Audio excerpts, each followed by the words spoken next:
धन के लिए तुम कितना प्रयास करते हो, जो कुछ भी करना पड़े, भूख प्यास गर्मी सर्दी गाली सब सहने के लिए तैयार हो।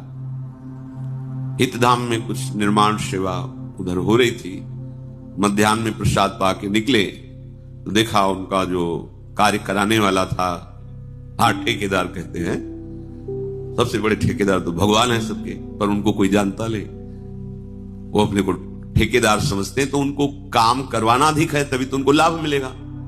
वो गाली दे रहे थे, अपना कोई ऐसे खड़े बीड़ी गाली दे रहा है, ऐसा बड़ी धूप थी, तमाल वृक्ष के नीचे हम खड़े थे। जब चला गया तो कभी है क्यों गाली दे रहा था? बोले ये हमारे काम कराने वाला है। उनका आपको गुस्सा नहीं है? बोले बाबा गुस्सा आएगी तो शाम के पैसा नहीं मिलेगा, हमारे बच्चे भूखे रहे, रोज का रोज कमाता हूं रोज का, अरे गाली दे कुछ भी करे। तो एक उदर पोषण के लिए अर्थ चाहिए, तो वो व्यक्ति इतना प्रयत्नशील, जिस धूप में हम निकलना नहीं चाहते उस धूप में वो वजन लाद के चढ़ता है, गालियां मिलती सह, हम कितना सहते हैं प्रभु के लिए, हम कितना प्रयत्नशील है प्रभु के लिए। आप विचार करके देखो, हम कितना प्रयासरत हैं प्रभु के लिए। और हम कहते हैं हम प्रभु के भक्त हैं, हम भगवत प्राप्ति करना चाहते हैं, वो चंद रुपए प्राप्त करने के लिए गाली सहने को तैयार है, गर्मी सहने को तैयार है, भूखा प्यासा जैसा भी हो। उनका भोजन हमने देखा, इतनी मिर्च या प्याज की चटनी रोटी लिए उसी से खा रहे, दूध रबड़ी रसगुल्ला नहीं। मेहनत कितनी है, परिवार का पोषण करना है, आपको भगवत प्राप्ति करनी है। आप जरा अपनी दिनचर्या पर, अपने आहार विहार क्रियाओं पर दृष्टि डालिए। आप देखो, झूठ मत बोलो, महापुरुष कह रहे हैं।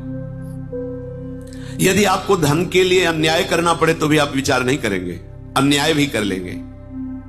पार्थिव संपत्ति के लिए आपको अगर 18 घंटे काम करना पड़े तो आप कर लेंगे, आनंद पूर्वक की अच्छा रुपया मिलेगा। किंतु आपने प्रभु के लिए क्या कभी जी तोड़ परिश्रम किया?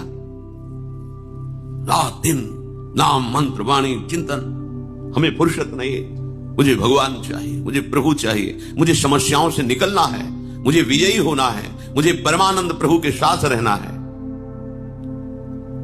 अगर यदि आप प्रयत्नशील हैं, भजन परायण हैं, अन्य भरोसा नहीं है, तो आप देख लीजिए आपको उत्तर मिल जाए। उत्तर क्या सामने होते हैं? उत्तर कोई दूर से बात थोड़ी होती प्रभु के कि संकेत हो रहा है। इतना प्यार करते हैं अपने जनों को कि उनके मानस पटल में सामने खड़े होते हैं। भगवान कपिल देव जी, वो मेरे से संभाषण करते हैं, वो मेरे साथ खेलते हैं, हंसते हैं। पर यह सौभाग्य जब एक भरोसो एक बल एक आश विश्वास। बिल्कुल चिंता मत करो, हम बहुत बड़े बल से युक्त हैं। हमारा बस लक्ष्य बन जाए कि हमें अब सब दुखों से निपटना है, निष्पाप होना है, मुझे आनंद अनुभव करना, यही मन चाहता है। अब मुझे शांति चाहिए, अब विश्राम चाहिए, अब मैं चिंताओं से रहित होना चाहता हूं, अब एक आनंदित होना चाहता हूं, किसी ऐसे दोस्त का वर्ण करना चाहता हूं जो सदा मेरा ही हित चाहे और मेरे लिए मेरे से दोस्ती स्वीकार करे। वो केवल भगवान है, कोई दूसरा नहीं है।